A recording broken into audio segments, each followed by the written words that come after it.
سورۃ الحدید کی آیت نمبر 14۔ الحمدللہ وکفی وسلام علی عبادہ الذین اصطفی، خصوصاً علی سید الرسل وخاتم الانبیاء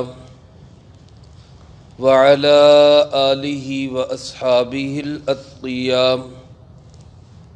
اما بعد فاعوذ باللہ من الشیطان الرجیم، بسم اللہ الرحمن الرحیم۔ ینادونہم الم نکن معکم قالوا بلی ولکنکم فتنتم انفسکم وتربصتم وارتبتم وغرتكم الأماني حتى جاء أمر الله وغركم بالله الغرور، فاليوم لا يؤخذ منكم فدية ولا من الذين كفروا، مأواكم النار هي مولاكم وبئس المصير۔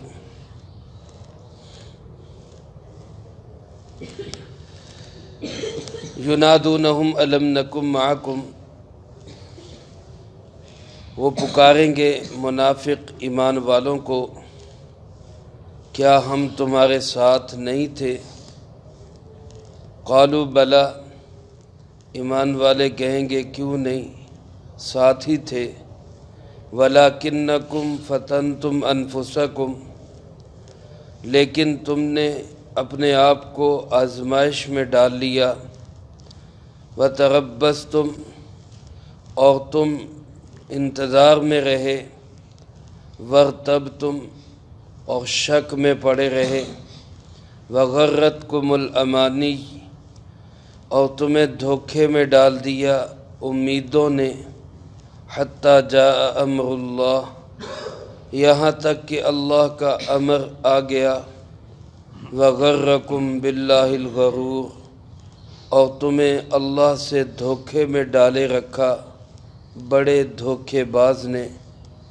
فالیوم لا یؤخذ منکم فدیہ، پس آج نہیں لیا جائے گا تم سے کوئی فدیہ۔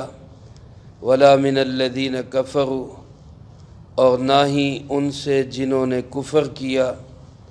مأواکم النار، تم سب کا ٹھکانہ جہنم کی آگ ہے۔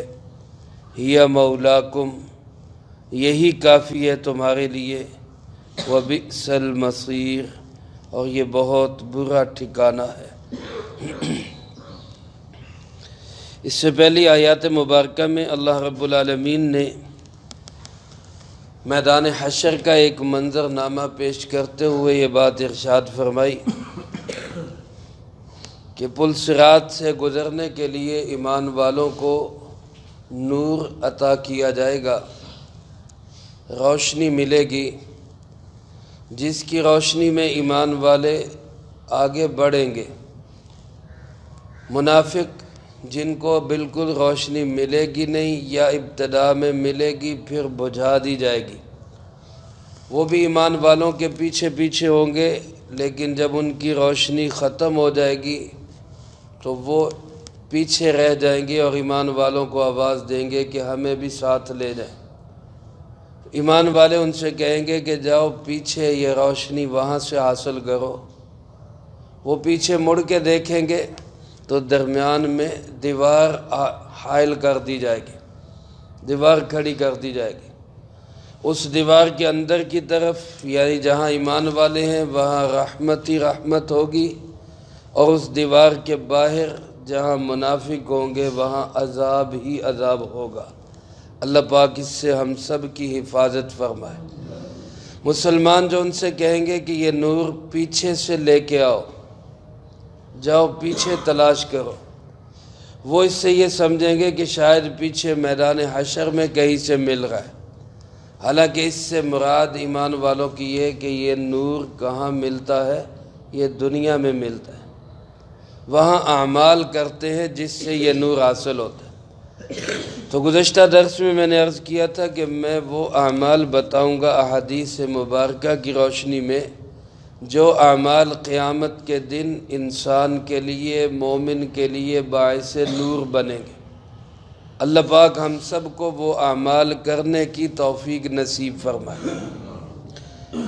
نمبر 1، احادیث مبارکہ میں آتا ہے رسول اللہ صلی اللہ علیہ وسلم سے پوچھا گیا، اللہ کے محبوب جی قیامت کے دن 1.25 لاکھ انبیاء علیہ السلام کی امتیں ہوں گی، آپ اپنی امت کو کیسے پہچانیں گے؟ تو رسول اللہ صلی اللہ علیہ وسلم نے ارشاد فرمایا کہ میری امت کے وضو کے جو اعضاء ہیں یہ قیامت کے دن چمکیں گے۔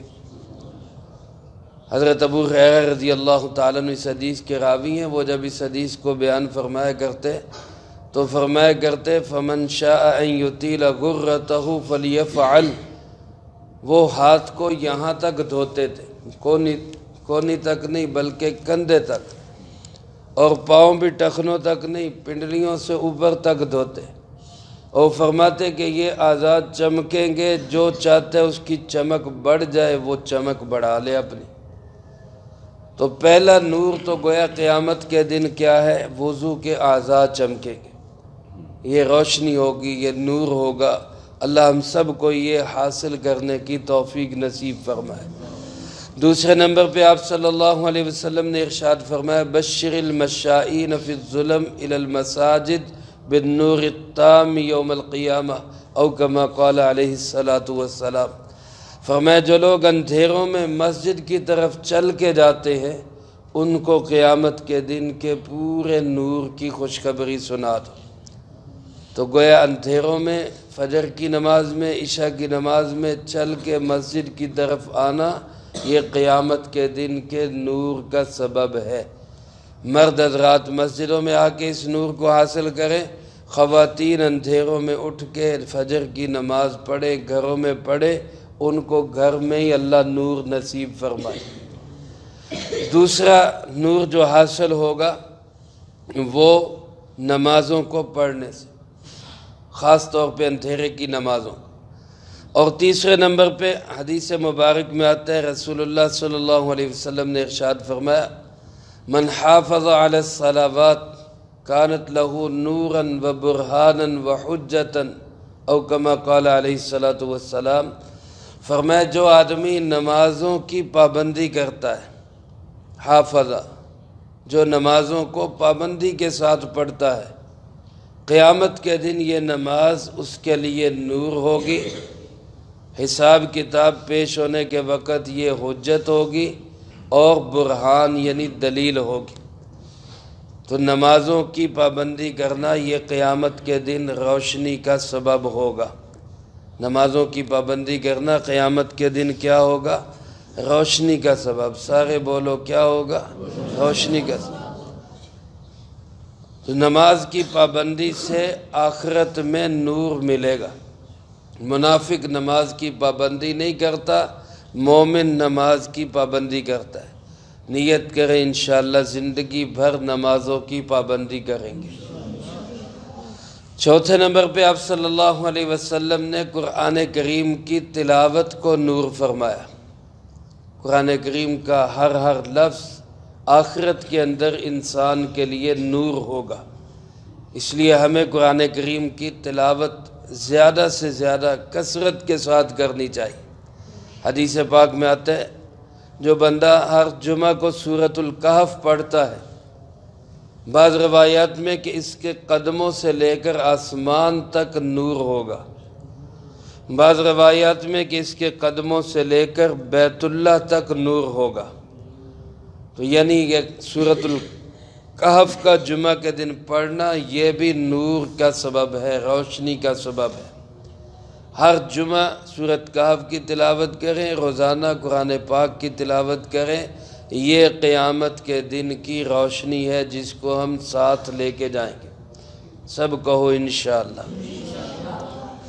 اسی طرح روایات میں آتا ہے کہ جو بندہ درود پاک پڑھتا ہے کثرت سے، جناب محمد کریم صلی اللہ علیہ وسلم پہ درود پاک پڑھتا ہے، تو یہ درود پاک پڑھنا یہ بھی قیامت کے دن روشنی کا سبب ہوگا۔ اس لیے جب بھی وقت فارغ ہو یا کام میں مصروف ہو، زبان فارغ ہو، تو کثرت کے ساتھ درود پاک پڑھیں۔ اللہ کا ذکر، درود پاک، اچھے الفاظ، یہ قیامت کے دن کس چیز کا سبب ہوں گے؟ روشنی کا سبب ہوں گے۔ یہ روشنی ہم نے یہاں سے حاصل کر کے جانی ہے، یہ وہاں نہیں ملے گی، یہاں سے حاصل کر کے جانی۔ اسی طرح حدیث پاک میں آتا ہے جو بندہ حج کے لیے جاتا ہے یا عمرہ کے لیے جاتا ہے اور پھر حج اور عمرے سے فارغ ہو کر سر کے بال منڈواتا ہے، اللہ کے محبوب صلی اللہ علیہ وسلم نے فرمایا جس کا مفہوم یوں ہے کہ اس کے بال کے بدلے میں قیامت کے دن اس کو روشنی ملے گی۔ سب کہیں سبحان اللہ۔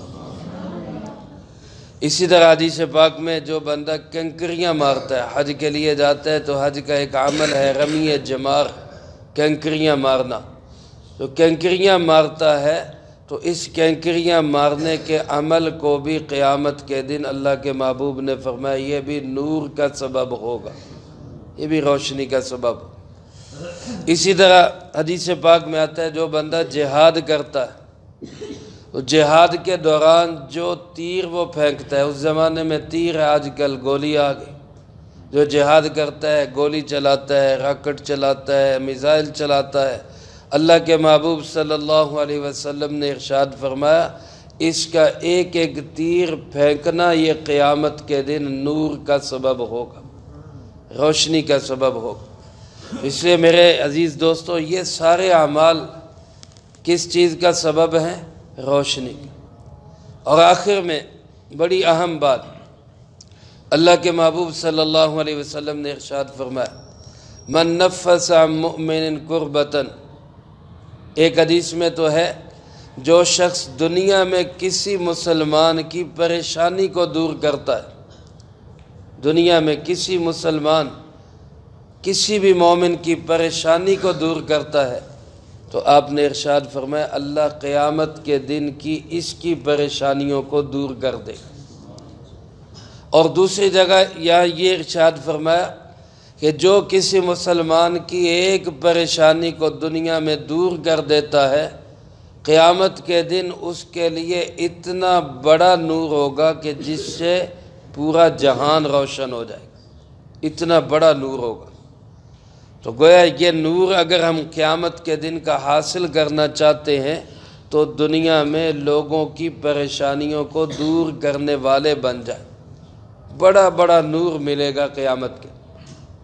اور دوسری طرف اللہ کے محبوب صلی اللہ علیہ وسلم نے ارشاد فرمایا ایاکم والظلم فإن الظلم ظلمات یوم القیامہ، او کما قال علیہ الصلاۃ والسلام، فرمایا ظلم سے بچو، ظلم سے بچو، کیونکہ ظلم کرنا یہ قیامت کے دن اندھیروں کا سبب ہوگا، پریشانیوں کا دور کرنا روشنیوں کا سبب، اور پریشانیوں کا سبب بن جانا یہ اندھیروں کا سبب بنے گا۔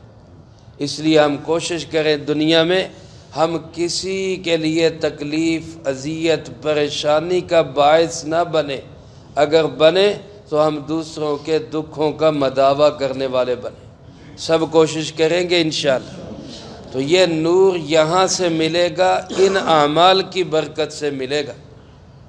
اب میں آپ ہم سب نے یہ اعمال سنے، یہاں سے ہم اس نور کو لے کے جائیں تاکہ قیامت کے دن جب ہم پل صراط سے گزرنے لگے تو ہماری روشنی ختم نہ ہو جائے بلکہ ہماری روشنی ہمیں جنت تک لے کے جائے۔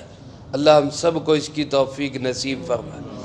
تو اللہ پاک اس منظر کو مزید آگے بیان کرتے ہوئے ارشاد فرماتے ہیں منافق ایمان والوں کو آواز دیں گے، ینادونہم، منافق پکاریں گے ارے وہ بات سنو، الم نکم معکم، کیا دنیا میں ہم تمہارے ساتھ نہیں تھے؟ نمازیں تمہارے ساتھ پڑھی ہیں، بعض اوقات جہاد میں تمہارے ساتھ گئے، اعمال میں ہم تمہارے ساتھ ہوتے، تراویح میں تمہارے ساتھ ہوتے، عید میں تمہارے ساتھ ہوتے، تو کیا ہم تمہارے ساتھ نہیں تھے؟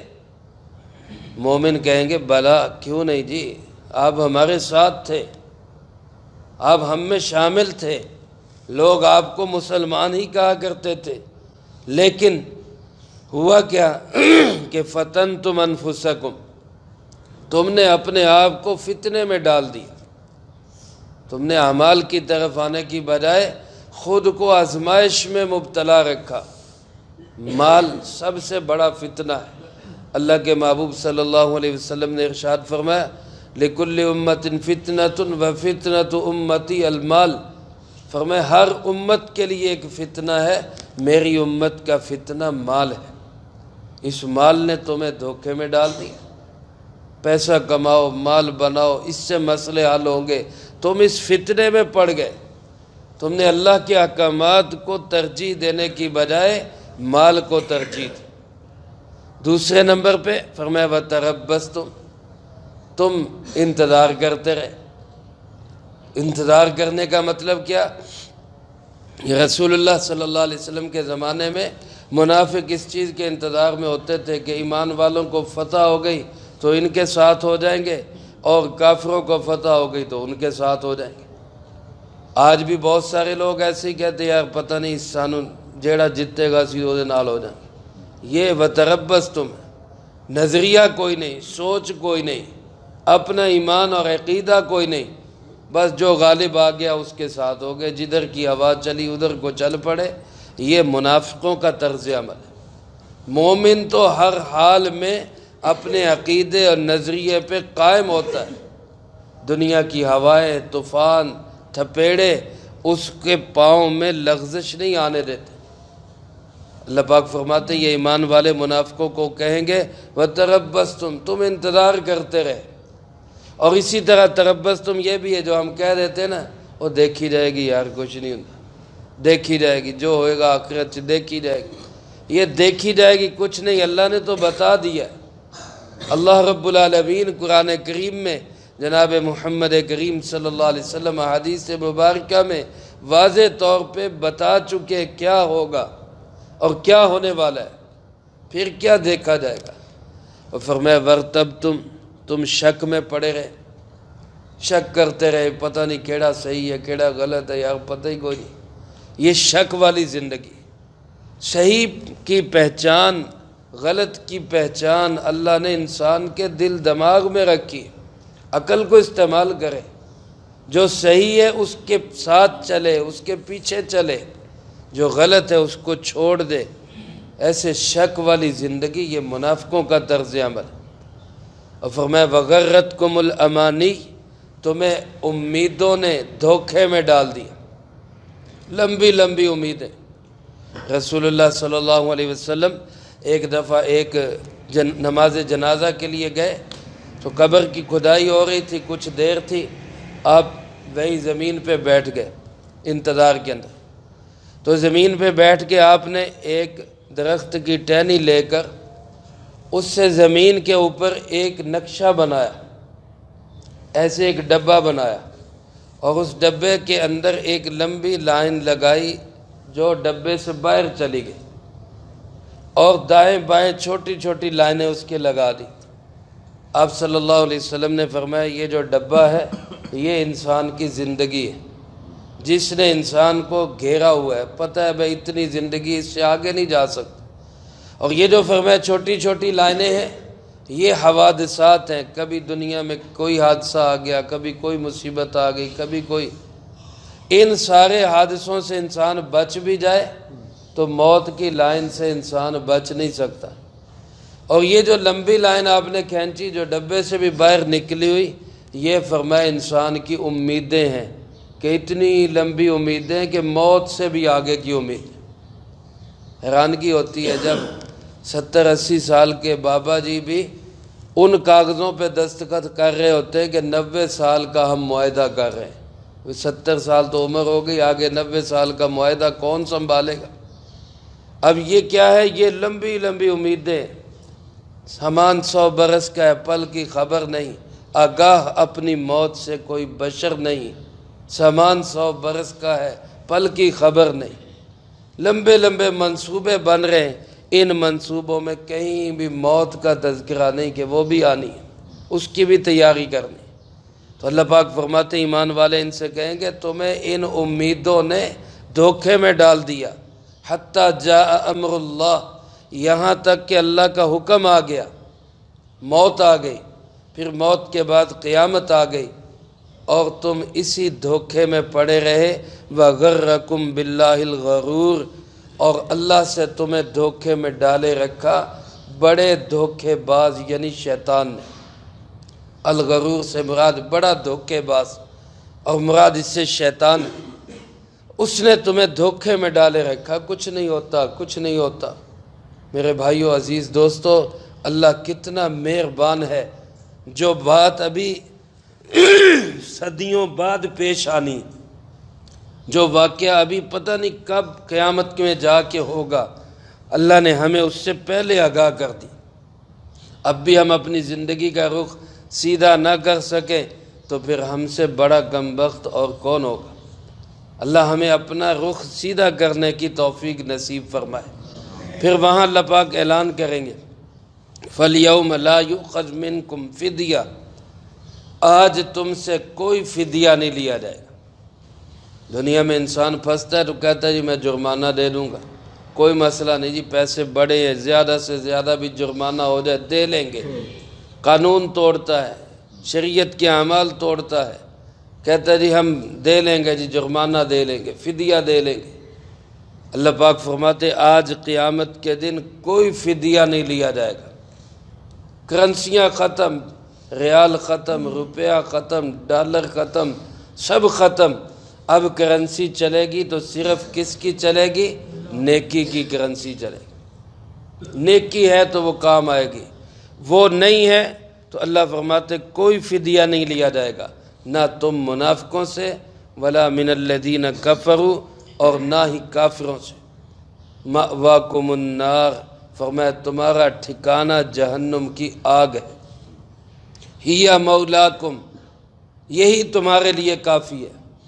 مولا اس لفظ کے کئی معنی آتے ہیں، دوست کا معنی بھی آتا ہے، آقا کا معنی بھی آتا ہے، سردار کا معنی بھی آتا ہے، غلام کا معنی بھی آتا ہے، مختلف معنوں میں یہ لفظ استعمال ہوتا ہے۔ یہاں مولا کا معنی کفایت کرنے والا، یہ آگ ہی تمہارے لیے کافی ہے۔